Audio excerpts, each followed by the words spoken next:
位於洪水橋廈村新發展區嘅房協首個專用安置屋邨樂橋都會，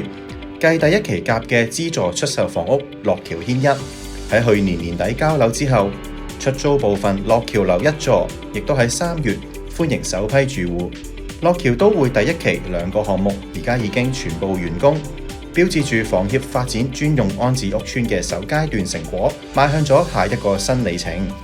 樂橋樓一座首位住戶吳太喺2025年3月中嚟到樂橋樓嘅辦事處辦理入伙手續同埋接收單位鎖匙。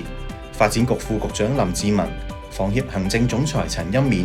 同埋房協總監物業管理潘元訪一同歡迎吳太收樓，並且陪同佢參觀佢嘅新單位同埋項目裏邊嘅各項設施，睇見合資格嘅家庭即將喺全新單位展開新生活嘅喜悅，更加推動房協繼續為居民創建宜居，為佢哋帶嚟幸福感。即係呢度高低咧，按你自己嘅需要，到時揾物管你哋幫手噶咯，一定幫，係嘛？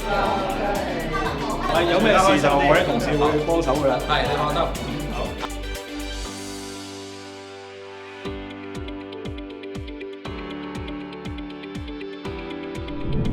樂橋樓一座提供375個出租單位，涵蓋1房至到3房嘅戶型。單位亦都已經鋪設好地磚，